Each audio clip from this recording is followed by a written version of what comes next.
Right dear student, तो 2023 का और 2024 का PYQ हम लोग देख लिए थे झारखंड बोर्ड का। आज हम लोग देखेंगे 2025 का PYQ। ऑब्जेक्टिव भी देख लेते हैं, उसके बाद सब्जेक्टिव आप लोग खुद से बनाना, स्क्रीनशॉट ले लो और खुद से बनाओ। और जो भी ऑप्शन है उस पर आप लोग ध्यान नहीं देना क्योंकि वो बच्चे ने बनाया है, आप लोग खुद से बनाना। और 2023-2024 का PYQ मैंने पहले से ही डाल दिया है और 2025 का PYQ है, ऑब्जेक्टिव क्वेश्चंस है।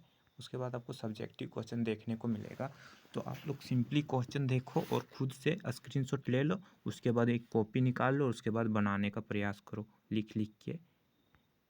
जितना भी आप लोग है देख सकते हो, 2025 का PYQ है। और ये साइंस और कॉमर्स का है। अगर आपको सिर्फ आर्ट्स का PYQ चाहिए, क्योंकि झारखंड बोर्ड में आर्ट्स और कॉमर्स साइंस का अलग अलग होता है, तो अगर ऐसा चाहिए तो आप बोलना, सिर्फ उसी का पेपर आपको भेज दूंगा मैं। देख लो जितने भी क्वेश्चन हैं, देख लो और स्क्रीनशॉट ले लो, है ना। स्क्रीनशॉट ले लो, देख लो। द वेल्थ ऑफ नेशन नामक पुस्तक के लेखक कौन थे? ये the wealth of nation, Adam Smith, ठीक है।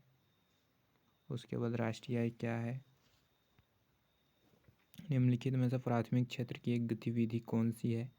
प्राथमिक क्षेत्र की, इसका क्या मारा है इसने? गेहूँ उपजाना, गेहूँ से आटा तैयार करना, आटे को बाजार में बेचना। गेहूँ उपजाना प्राथमिक, प्राथमिक में क्या हो जाएगा? गेहूँ से आटा तैयार करना, आटे का बाजार में बेचना। माल सूची में क्या सम्मिलित होता है? देख लो, सभी इंपॉर्टेंट क्वेश्चंस है, PYQ है। 30 क्वेश्चन कंप्लीट हो गया। उसके बाद सब्जेक्टिव क्वेश्चन देख लो। बाजार अर्थव्यवस्था किसे कहते हैं? एक उदाहरण दीजिए। उदासीनता वक्र मूल बिंदु की ओर उत्तल क्यों होता है? ये उदासीनता वक्र मूल बिंदु की ओर उत्तल क्यों होता है? क्यों होता है, देख लो। सीमांत लागत क्या है? यदि किसी वस्तु की 10 इकाई उत्पादन की लागत 60 रुपये तथा 11 इकाई उत्पादन की लागत 75 रुपया है, तो इसकी सीमांत लागत क्या होगी? क्या होगा जब बाजार में किसी वस्तु की मांग तथा पूर्ति एक समान वृद्धि? पारिवारिक क्षेत्र से आप क्या समझते हैं? यदि नकद आरक्षित अनुपात भी 25% है तो मुद्रा गुणक का मान ज्ञात कीजिए। उसके बाद आप लोग का है सरकार की पूंजीगत प्राप्तियां क्या होती? खुली अर्थव्यवस्था से आप क्या समझते हैं? उसके बाद 3 नंबर्स का क्वेश्चन है, लघु उत्तरीय में पूछा जाएगा। भुगतान संतुलन के पूंजी खाते के मुख्य 2 पदों को लिखिए। उसके बाद आएगा राजस्व प्राप्ति क्या है या पूंजीगत प्राप्ति में किस प्रकार भिन्न होती है? खुली बाजार कार्रवाई क्या है? केंद्रीय बैंक किस नीति से किस प्रकार साख पर नियंत्रण करती है? राष्ट्रीय आय क्या है? राष्ट्रीय आय लेखा में शामिल नहीं किए जाने वाले 4 मदों को सूचीबद्ध कीजिए। रेखा चित्र में स्पष्ट कीजिए कि बाजार में किसी वस्तु की मांग घटने से उस वस्तु की कीमत घट जाती है। उसके बाद आप लोग कहा जाता है पूर्ति की लोच की ज्यामितीय विधि का वर्णन कीजिए। औसत उत्पाद को परिभाषित कीजिए या सीमांत उत्पाद से किस प्रकार संबंधित है? मांग की कीमत लोच की मापने की कुल विधि की व्याख्या कीजिए। उसके बाद आप लोग का जो 5 मार्क्स का है ना, 5 मार्क्स का क्वेश्चन लघु उत्तरीय में पूछा जाएगा, वो वाला आप लोग का देख सकते हो नीचे में है। मांग की लोच को प्रभावित करने वाले कारकों की व्याख्या कीजिए, ये वाला।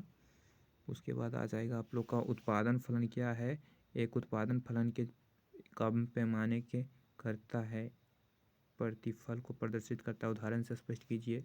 पूर्ण प्रतियोगिता बाजार की विशेषताओं की व्याख्या कीजिए। पूर्ण प्रतियोगिता बाजार में एक फर्म के संतुलन के शर्तों को लिखिए। जीडीपी देश के कल्याण का सही माप नहीं हो सकता। क्या आप किस कथन से सहमत है? अपने उत्तर के पक्ष में तर्क दीजिए। व्यावसायिक बैंक का साख का सृजन किस प्रकार करती है? व्याख्या कीजिए। उसके बाद अर्थव्यवस्था के संतुलन पर निम्नलिखित परिवर्तनों का क्या प्रभाव पड़ेगा? रेखाचित्र से स्पष्ट कीजिए। उपभोग की सीमांत प्रवृत्ति में कमी, स्वायत्त उपभोग में वृद्धि। इतना ही क्वेश्चंस है, आपका हो गया कंप्लीट। 2000 हम लोग जो था, तो हम लोग का कितना PYQ हो चुका है? 2023 का PYQ फुल डाल चुके हैं। 2024 का हो गया, 2024 का हो गया, 2025 का भी ये वाला हो गया। उसके बाद बच्चेगा आपका 2026 का, एग्ज़ाम से पहले ही डाल दूंगा वो भी।